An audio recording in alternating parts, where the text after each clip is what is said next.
Agora, Guarujá FM Entrevista. 10h27 aqui na Guarujá. Hoje nós temos Guarujá FM Entrevista, certo, Lúcia Costa? Pois é, hoje recebendo aqui a secretária de Desenvolvimento de Santos, Renata Bravo, mais uma vez, para fazer aquela atualização de tudo que está acontecendo aqui na cidade. Bom dia, Renata. Bom dia, Lúcia. Bom dia, Tiago. Bom dia a todas as pessoas que estão nos acompanhando aqui nessa entrevista. Muito obrigada por mais uma vez uma oportunidade da gente poder prestar contas, principalmente numa época do ano em que passa tudo ser tão delicado e a gente está aqui podendo dar algumas explicações. Pois é, Renata, vamos começar justamente por isso. O inverno acabou de começar aqui e infelizmente o inverno parece que veio muito forte agora, né? Com chuva e uma temperatura muito mínima. A gente pegou temperaturas aí de 14 graus, 13 graus. Para Santos é muito. É uma temperatura muito... E como é que fica agora a prefeitura? O que a prefeitura está fazendo em relação... Bom, na verdade, Lúcia, assim, já é um protocolo da prefeitura, sempre nessa época do inverno, adotar algumas medidas, né, e medidas que a gente chama de medidas emergenciais, porque a gente sabe que o inverno chega naturalmente, e em especial as pessoas que estão em situação de rua, a gente tem uma preocupação maior com eles, principalmente nesses dias que a gente tem vivendo, dias de chuva, dias de frio. Então a gente passa aí agora a ampliar os nossos serviços e principalmente é o período onde a gente retoma o abrigo emergencial, para que a gente possa ampliar as vagas, para que as pessoas possam ter dignidade e poder minimamente, né, ter um lugar para dormir, principalmente nesses dias de frio. Explica um pouquinho, Renata, como funcionam os abrigos em Santos e agora o abrigo emergencial. Você me falou que tem uma diferença. Explica para quem está em casa. Sim, na verdade é importante dizer que para que a gente fale sobre a questão da pessoa em situação de rua, não basta apenas falar de abrigo. É um conjunto de ações que a Prefeitura de Santos desenvolve através da Secretaria de Desenvolvimento Social, justamente para que a gente possa chegar nessas pessoas e poder... É uma palavra que eu tenho usado muito, Lúcia, assim, a gente precisa... sob qualquer hipótese, criar vínculo com essas pessoas. Não basta só encontrá-los na rua, colocar para dentro de um veículo e colocar para dentro do abrigo. A gente precisa vincular eles aos serviços. E o vínculo é feito como? A partir de repetidas abordagens, é feito através de um equipamento que hoje tem no município, né? Que sempre foi utilizado como referência, que é o Centro Pop, que fica ali na Amador Bueno.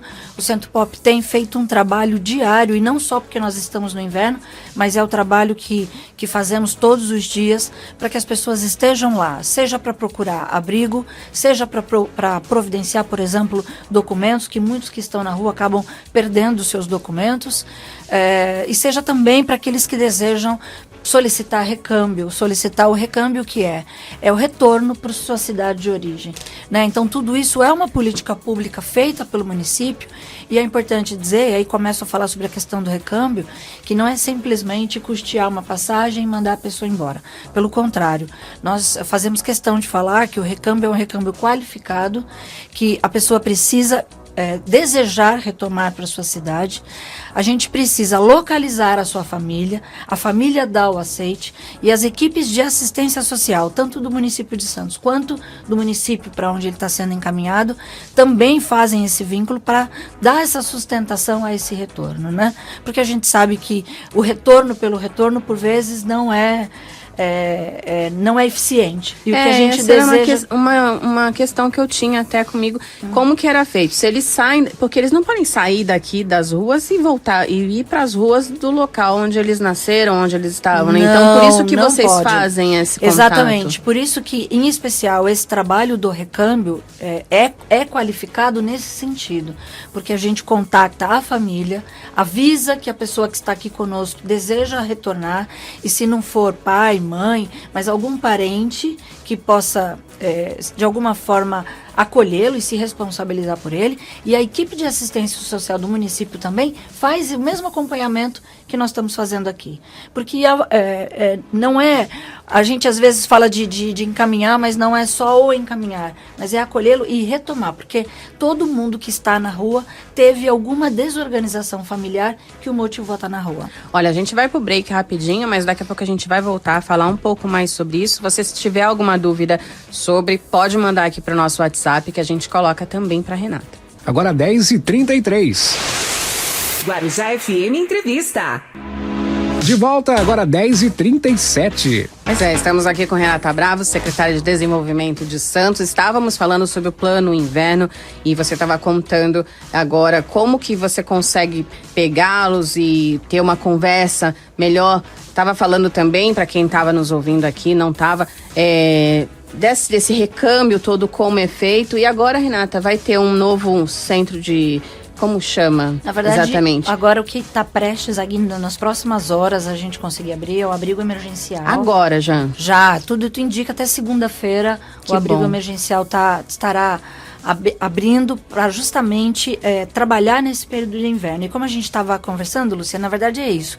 É um conjunto de ações. Então, o Centro Pop funcionando e acolhendo eles todos os dias, né? Principalmente com essa questão burocrática, documento, necessidades pessoais aí de cada um. A equipe de abordagem na rua, trabalhando com eles e fortalecendo esse vínculo, e os equipamentos dos abrigos preparados para receber essas pessoas. É importante dizer também que é um trabalho muito cuidadoso feito pelas equipes, porque são registradas as pessoas que utilizam os nossos abrigos, né? A gente tem conhecimento de quem são, por que estão, e é a forma que a gente tem, na verdade, quando a gente fala muito numa questão de dar dignidade, mas até também para que a gente monitore as pessoas que estão aqui na nossa cidade, né? Digo isso muito porque, por um outro lado, que eu tenho feito algumas reflexões com reuniões que a gente participa, porque tem um outro lado que a gente também atende pessoas que estão procurando seus entes que estão desaparecidos, né? Então, para isso, a gente também tem que ter esse registro e esse cuidado, porque tem os dois lados. Tem as pessoas que estão na rua, que se desvincularam da família, mas, por outro lado, a gente sabe que tem muitas famílias que estão procurando essas pessoas que estão na rua, e o serviço, né, tipificado pelo SUAS, do desenvolvimento social, é um serviço que precisa, obrigatoriamente, a todo tempo, fazer essa ponte dentro da sociedade, né? E agora, nesse abrigo novo, eles têm uma exigência um pouco menor, né? Você estava dizendo. Isso. Então, eles podem ir, só passar a noite e depois eles iriam. Exatamente. O abrigo emergencial é um abrigo de baixa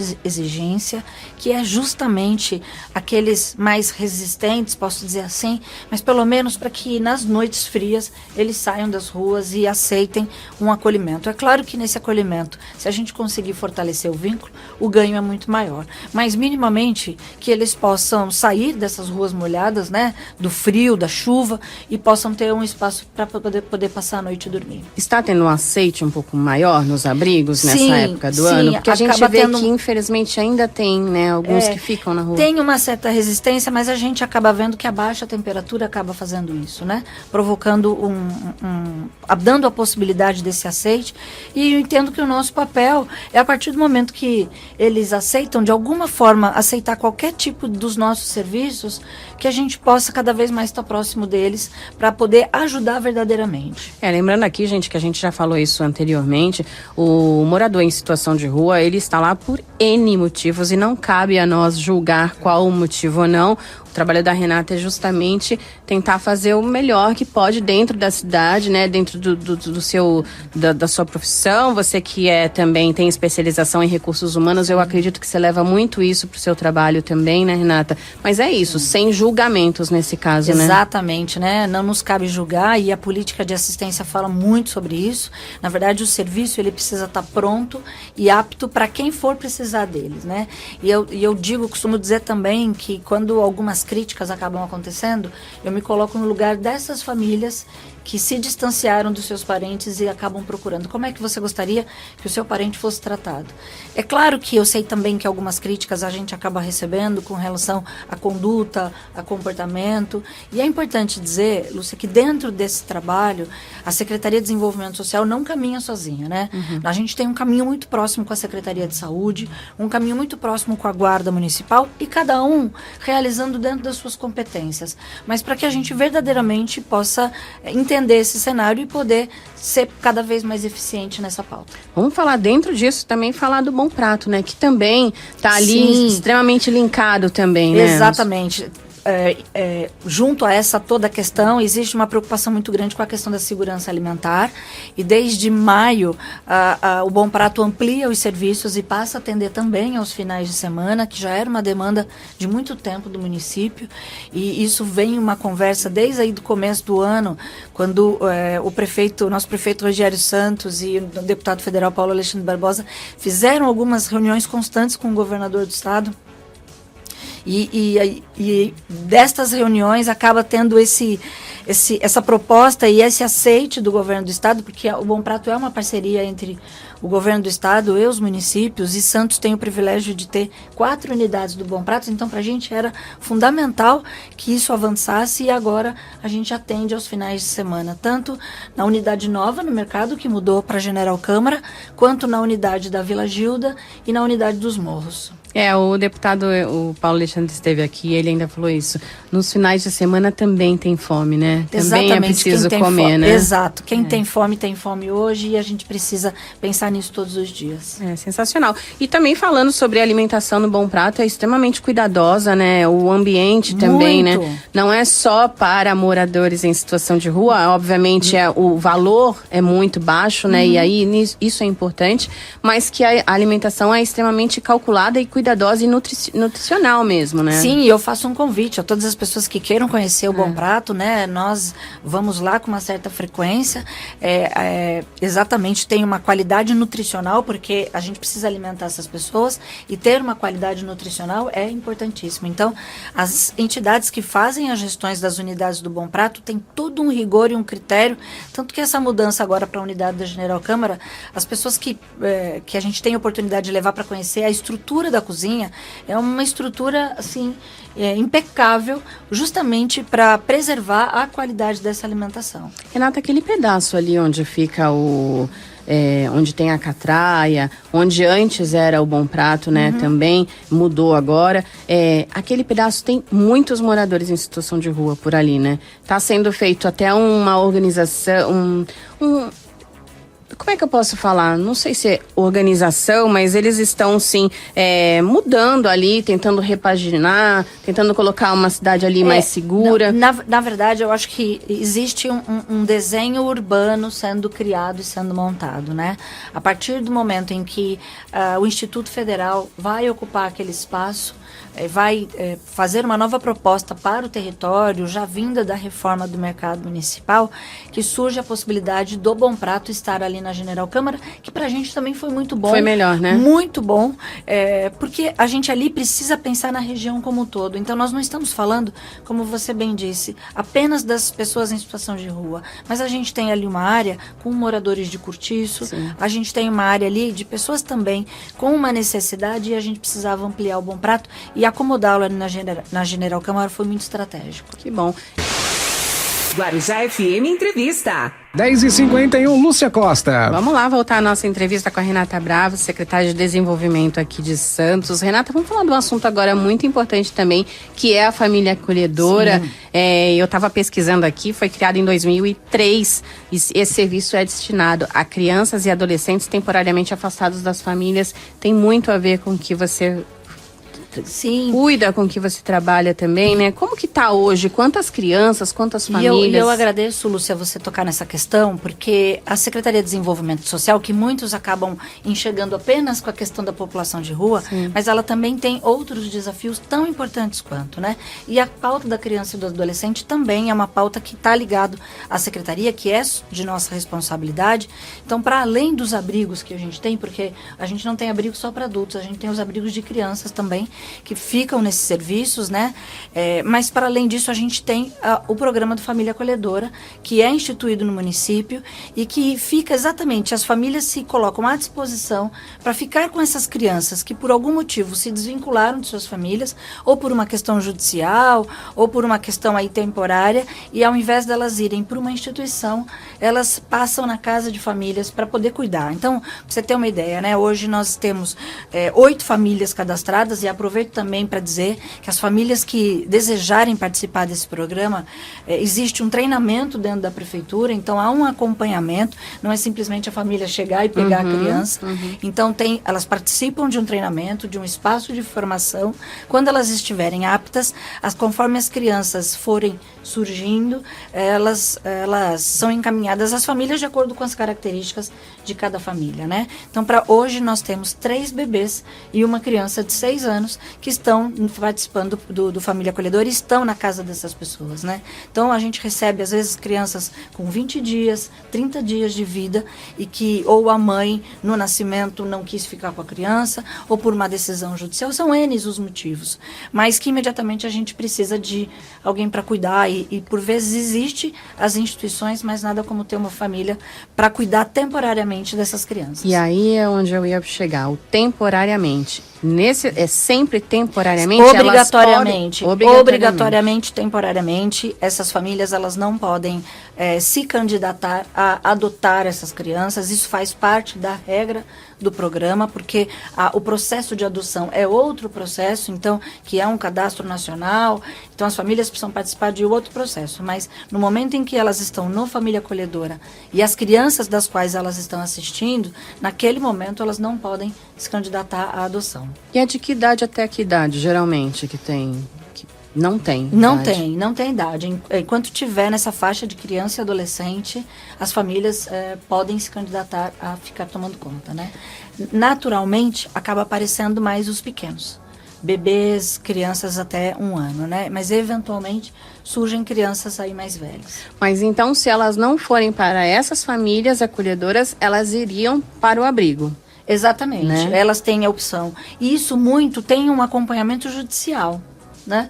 Porque quando essas famílias se desvincularam das suas famílias de origem, tem um acompanhamento, seja do Conselho Tutelar, seja do juiz da vara da infância, da juventude, em paralelo com a Secretaria de Desenvolvimento Social. Agora, tem aqui que são crianças e famílias assistidas.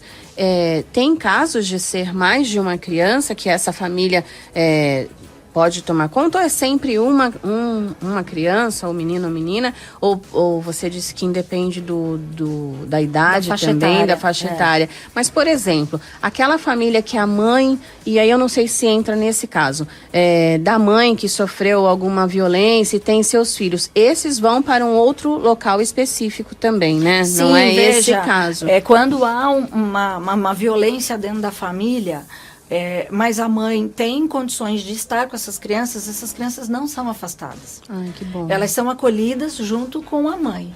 Essas crianças que acabam vindo para um programa como Família Acolhedora ou para os abrigos de criança e adolescente, na verdade são famílias que de alguma forma se desorganizaram e que estão perdendo ali o poder daquela criança, né? Então, ou na maternidade ao nascer, rejeitaram a criança, mas quando a mãe sofre algum tipo de violência, ou quando existe alguma questão familiar, mas a mãe tem condição de ficar com a criança, que é o que a gente deseja sempre promover que as crianças fiquem com a família. Mas quando há algum risco, alguma violência, alguma coisa que vá prejudicá-lo, aí até existem medidas judiciais para esse afastamento. E aí, judicialmente, depois que essa família ficou, aí é encaminhado para ver se eles vão para um abrigo, vão para adoção ou vão para outro local. Na verdade, tem alguns caminhos, mas nesse período em que a criança está dentro do Família Acolhedora, existem algumas possibilidades. Até mesmo retomar para sua família de origem, mas é por isso que existe um período para que o Judiciário, para que o Conselho Tutelar, para que as equipes da assistência social tenham certeza que essa família tem condição de retomar a condução, né, da formação dessa criança. Caso contrário, isso não aconteça, a família é encaminhada para adoção. Interessante. Renata, tem uma dúvida que eu tenho, acho que o pessoal que está em casa pode ter também, sobre o acolhimento. Por exemplo, é diferenciado entre mulheres e homens? Tem um abrigo para mulheres e mães? Ou tem abrigo só para mulheres e só para homens? É separado? Sim, é separado, sempre separado. Até porque isso é um dado, inclusive, dentro do IBGE, é um dado nacional, que na grande maioria dos municípios, 80% das pessoas que estão na rua são homens e 20% são mulheres. Então, a maior parte dos nossos abrigos acabam acolhendo homens, por essa proporção, mas a gente tem acolhimentos femininos, inclusive um acolhimento para mulheres em situação de vulnerabilidade, que também é diferente, um acolhimento para mulheres em situação de vulnerabilidade e um acolhimento para mulheres vítimas de violência. Que são abrigos diferentes. São abrigos diferentes. A gente ainda tem também, dentro dessa gama de abrigos que a gente tem, o abrigo sigiloso para mulheres vítimas de violência, que eu digo que, infelizmente, a gente precisa ter, porque a gente desejaria que não fosse necessário ter esse equipamento, mas existe o abrigo sigiloso, que é aquele abrigo que não se divulga o endereço, e só as equipes que levam a mulher para lá, porque são aqueles casos onde a mulher está numa situação de extrema violência, e a gente preserva a vida dela.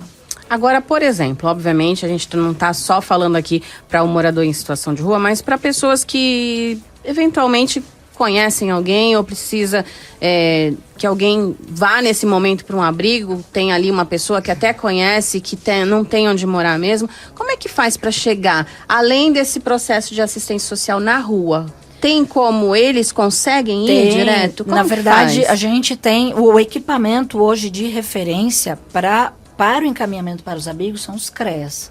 E existe o CREAS na Zona Noroeste e o CREAS na Zona Leste. São 2 unidades de CREAS que, se houver qualquer situação de emergência, se houver qualquer situação onde alguém está se sentindo num perigo, procure o equipamento. Na verdade, o CREAS funciona em horário comercial, mas existem os telefones de plantão também. Então isso é importante falar. A gente está no nosso finalzinho, mas eu não quero deixar passar aqui.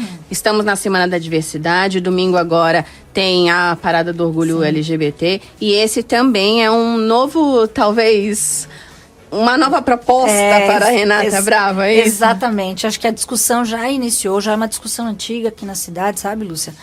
Da possibilidade da criação de um abrigo para o público LGBT, que já existem em outros municípios, então já existe uma política do governo federal também para essa questão, e é uma discussão que vem na cidade, porque é isso, a gente precisa acolher a todos, né? A gente não deseja que ninguém seja colocado para fora de casa, a gente não deseja que ninguém perca seus vínculos familiares, mas a assistência social precisa estar preparada para todos aqueles que precisarem, né? E essa é a semana, está na Semana da Diversidade, domingo tem a parada, que acontece lá na Praça Mauá, e acho que é um momento importante, inclusive, de reflexão, né? A parada, como eu aprendi ao longo dessa caminhada, a parada não é uma festa. A parada é uma manifestação, e é uma manifestação em que todos nós precisamos estar atentos, porque todos nós somos diversos. Sim. Né? E a gente primeiro tem que partir do respeito, para que depois a gente possa fazer qualquer tipo de julgamento. É isso, julgamento, e eu quero terminar com isso, porque assim, falar para o pessoal que está do outro lado, realmente, que eu sei que tem muito julgamento, eu sei que tem muita gente que fala que são muitos abrigos e que tem outras prioridades, mas é importante a gente colocar aqui, como eu falei lá no começo, que são pessoas diversas, né, Renata, e que não cabe a nós colocar aqui porque ela está na rua ou não, porque está precisando de um abrigo ou não, né? Exatamente, né? De novo, né? Se fosse um parente nosso, se fosse um filho nosso, se fosse algum parente, como é que nós gostaríamos que ele fosse tratado pelo poder público e pelas políticas públicas do município? Então é assim que a gente faz a condução do nosso trabalho para poder fazer o que precisa ser feito. É isso. Renata Brava aqui conosco na Guarujá FM, Guarujá Entrevista. É um prazer ter você aqui. Obrigada, viu, Renata? Obrigada, Lúcia. Só vou aproveitar e fazer um convite a todos. Fundo Social de Solidariedade está arrecadando doação. Nessa semana que esfriou muito, todos aqueles que puderem levar suas doações de roupas em bom estado, roupas e cobertores, é importante aí para todos, não só para o poder público, mas para todas as entidades que assistem. É isso aí. Valeu. Obrigado, Renata, pela participação. Muito obrigada. Valeu. Você ouviu Guarujá FM Entrevista.